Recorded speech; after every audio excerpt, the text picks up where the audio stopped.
모습 이대로 사랑하시네. 연약함 그대로 사랑하시네.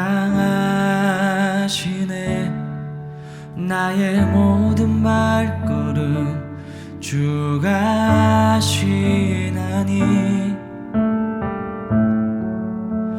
날 인도하소서. 내 모습 이대로 사랑하시네. 연약함 그대로 사랑하시네. 나의 모든 발걸음 주가 하시나니 날 인도하소서. 주의 날개 아래 거하는 것, 주의 임재 안에 거하는 것, 나의 가장 큰 소망, 나의 가장 큰 은혜. 주와 함께 동행하는 일, 주의 날개 아래 거하는 것, 주의 임재 안에 거하는 것, 나의 가장 큰 소망, 나의 가장 큰 은혜. 주와 함께 동행하는 일, 내 모습 이대로 사랑하시네. 연약함 그대로 사랑하시네. 나의 모든 발걸음 주가 하시나니 날 인도하소서. 내 모습 이대로 사랑하시네. 연약함 그대로 사랑하시네. 나의 모든 발걸음 주가 하시나니 날 인도하소서. 주의 날개 아래 거하는 것, 주의 임재 안에 거하는 것, 나의 가장 큰 소망, 나의 가장 큰 은혜.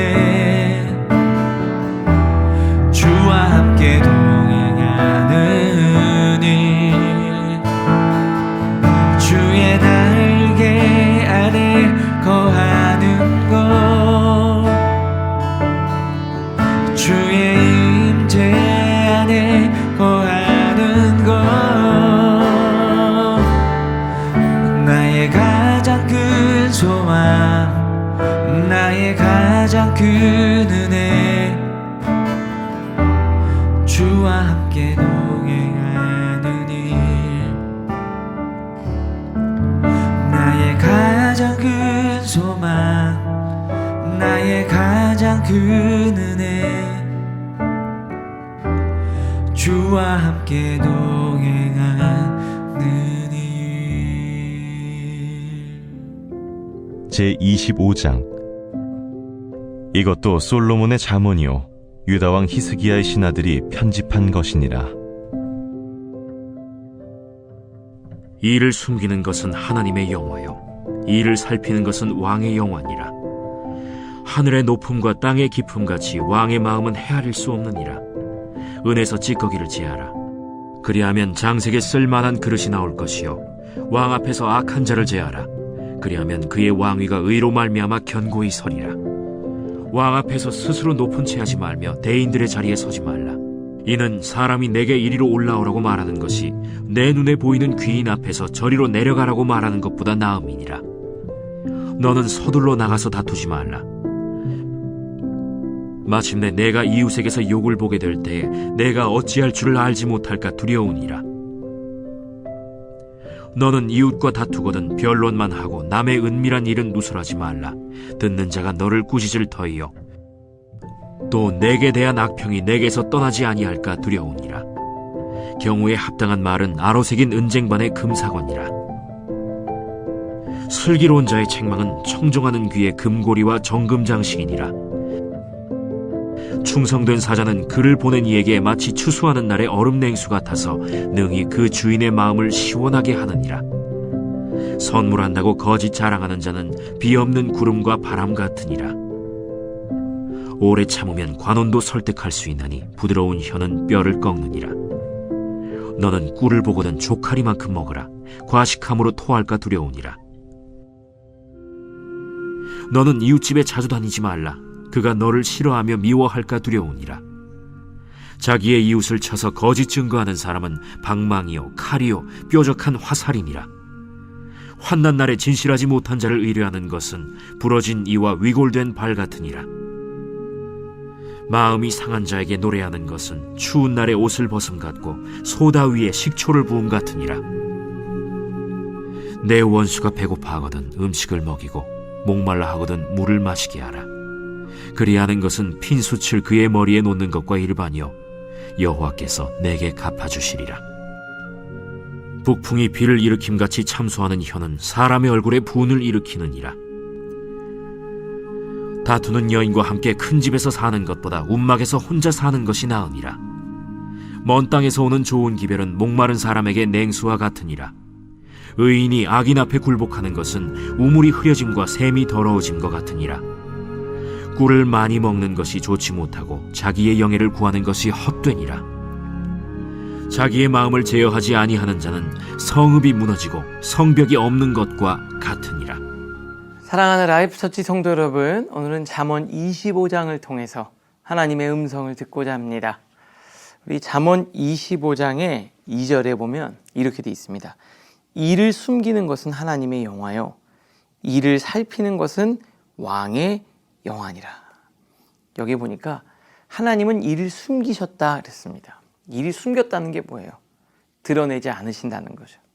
이게 자세하게 보여주지 않으시고 때로는 감추어져 있는 것처럼 느껴진다는 거예요. 우리가 말씀을 읽다가 보면은 정말 말씀이 그렇게 친절하지가 않잖아요. 우리의 삶에도 마찬가지고. 하나님이 야 이렇게 해. 왜냐하면 그 다음에 이렇게 있고 그 다음에 이렇게 있고 그 다음에 이런 게 있으니까 여기 가면 이렇게 돼 있고 그 다음엔 이렇게 연결될 거야 라고 이렇게 자세하게 설명하지 않으시잖아요. 아브라함에게 뭐라고 얘기했습니까? 내 본토 친척 아버지 집을 떠나 내가 내게 보여줄 땅으로 가라. 일단 뭐 땅을 보여주고 구체적인 계획을 얘기해 주는 게 아니라 그냥 하늘의 별처럼 너의 자손이 많게 해주시겠다 이 약속 딱 주시고 어떻게 합니까? 그냥 가라는 거예요. 어디 가서 누구를 만나고 이런 얘기를 하시지 않는다는 거죠. 바울도 그래요. 눈이 멀었잖아요. 그래서 직가라는 곳에 가서 아나니아를 만나라고 하는데 그 다음에 내가 언제 너를 어떻게 쓰시겠다 말씀하지 않으시잖아요. 다윗에게 기름을 부으셨는데 하나님은 어떻게 다윗을 어느 때 왕으로 만드실지 말씀하시지 않잖아요. 요셉에게는 꿈을 통해서 하나님 비전을 주셨는데 그 성장기 내내 노예로 잡혀가고 나중에 감옥까지 가잖아요. 총리로 만드시겠다, 언제쯤 하시겠다 설명해 주시면 되잖아요. 성경은 친절하지 않아요. 왜 그럴까요? 성경이 목적이 있습니다. 하나님의 말씀의 목적, 그것은 우리가 말씀을 어떻게 바라봐야 하는지도 알려주는 거예요. 말씀은 우리를 이해시키기 위해서 말씀이 존재하는 게 아니라 말씀이 우리를 지배하는 것이 말씀의 목적이에요.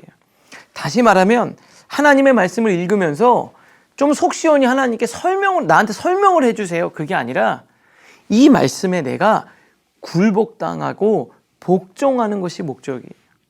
한 말씀이라도 그 말씀에 내가 사로잡히는 것이 그 말씀의 목적이다. 바로 이겁니다. 오늘 여기 보니까 이렇게 되어져 있어요. 인생을 살다 보면 아무리 애써도 다 이해되지 않는 숨겨진 일들이 있습니다. 왜 모든 것을 설명해 주시지 않는지 원망이 생깁니다. 그러면서 네 번째 줄 이렇게 되어 있습니다. 하나님은 우리에게 모든 것을 설명해야 될 의무가 있는 분이 아니라 신뢰해야 될 대상이기 때문입니다. 믿고 그 말씀에 내가 순종하고 굴복하는 거예요. 그게 말씀의 목적입니다. 그래서 말씀은 친절하지가 않아요. 때로는 너무 일방적이죠. 왜요? 그 말씀에 내가 사로잡히는 거예요. 원수를 사랑하라. 왜 원수를 사랑해야 되는지, 원수를 사랑하면 그 사람이 회복되고 너의 마음도 치유되고, 이런 걸 다 기록해 놓잖아요. 원수를 사랑할 때 일어나는 좋은 심리적, 육체적, 사회적 유익에 대해 설명하지 않아요. 명령하시죠. 왜요? 오늘 그 말씀에 내가 사로잡히는 거예요. 순종하면 그 다음 뭐가 옵니까? 깨달음이 근제 오는 거예요. 아, 그랬구나. 그래서 하나님이 사랑하라고 했구나. 그래서 하나님이 용서하라고 했구나. 그래서 본토 친척 아비 집을 떠나 이 길로 가라고 했구나. 아브라함이 그 길을 걷다가 하나님을 만나는 거죠. 오늘 여러분, 이 말씀이 어떻게 들립니까? 순종하고 갈 때 하나님을 만나고 경험하고 정말 하나님이 주시는 그 깊은 그 말씀의 생수 같은 깨달음이 여러분들에게 있기를 주님의 이름으로 축복합니다. 이어서 두 번째입니다. 28절. 자기 마음을 제어하지 아니하는 자는 성읍이 무너지고 성벽이 없는 것과 같으니라. 마음을 다스리는 게 중요하죠. 마음을 제어한다. 마음을 다스리는 것이 어렵습니다. 사실 마음 보이지도 않고요. 때로는 내 머릿속 생각과 의지로는 안 되잖아요. 이게 머리와 가슴이 따로 놀잖아요. 머리로는 다 이해되는데 여기가 안 되잖아요. 근데 마음을 어떻게 다스리라고 하셨을까? 마음을 다스리려면 어떻게 해야 됩니까? 잠언에서 계속 반복해서 나오죠. 아버지의 훈계, 내 훈계를 너희들이 마음에 간직해라. 간직하려면 어떻게 됩니까? 여러분, 무언가를 간직해서 그 중요한 것들을 내 마음에 담으려면, 내가 그걸 잊어버리지 않고 내 마음속에 간직하려면 어떻게 해야 돼요? 그때 우리가 뭘 합니까? 반복해서 하는 거예요. 반복밖에 없어요. 마음을 제어하는 건 딱 하나밖에 없어요. 반복이에요. 정말 하나님의 말씀을 내가 간직해서 그 말씀이 나를 지키게 만들려면 반복밖에 없습니다. 반복. 여러분이 무언가를 잊어버리지 않고 마음에 되새기고 내가 마음에 담아두기 위해 하는 일이 뭐예요? 자꾸 보고, 자꾸 듣고, 자꾸 말하는 거예요. 자꾸 행동하는 거예요. 보고, 듣고, 말하고. 즉 이것들을 행동을 반복해서 하는 겁니다. 마음에 새기기 위해서. 그게 마음을 지키는 유일한 방법이에요. 어떻게 마음을 지키겠어요? 여러분의 마음을 어떻게 지키겠습니까? 말씀으로 반복하는 거예요. 오늘 하나님이 여러분들에게 뭘 말씀하십니까? 여러분, 이해가 되지 않죠, 말씀이. 근데 한 가지, 이해되지 않지만 순종은 할 수 있어요. 우리가 다 이해할 수 없지만 우리는 사랑하며 살 수 있죠. 가족을 다 어떻게 이해합니까? 여러분, 이해 다 돼서 사랑합니까? 이해가 안 되지만 사랑할 수 있어요. 완벽하게 이해할 수 없지만 우리는 온전히 사랑할 수 있습니다. 하나님의 말씀을, 하나님 그분을 사랑하고 신뢰할 수 있기를 바랍니다. 다른 것 아니어도 그 말씀 하나 실천하는 오늘 하루가 되시기를 주님의 이름으로 축복합니다. 그리고 이어서 우리 마음을 지키기 위해 또 매일매일, 여러분, 우리 에브리데이 비드가 매일 주님과 이 말씀 반복할 때 하나님이 여러분의 마음 지키실 줄 믿습니다. 말씀을 통해 생각하겠습니다. 첫 번째, 하나님이 내 인생에 잠시 숨겨둔 것 같은 답답한 상황을 억지로 파헤치려다 지치지는 않습니까? 오늘 내가 겸손히 경외해야 할 하나님의 영역과 지혜롭게 분별하여 해결해야 할 내 삶의 영역은 각각 무엇입니까? 이어서 두 번째입니다. 요즘 내 마음의 성벽에서 이 정도는 괜찮겠지라며 방치하고 있는 작은 틈, 습관적인 타협이나 무너진 경건의 습관은 무엇입니까? 오늘을 위한 기도로 마치겠습니다. 하나님, 이해되지 않는 인생의 신비 앞에서도 주님의 선하심을 온전히 경외하게 하옵소서. 내 뜻대로 풀리지 않는 상황에서도 주님의 오르심을 신뢰하며 맡겨진 현실을 지혜롭게 분별하는 눈을 주옵소서. 또한 사소한 타협으로 마음의 성벽에 균열을 내지 않게 하시고 성령의 절제로 내면을 견고히 세워 유혹에 흔들리지 않는 믿음의 사람으로 살게 하옵소서.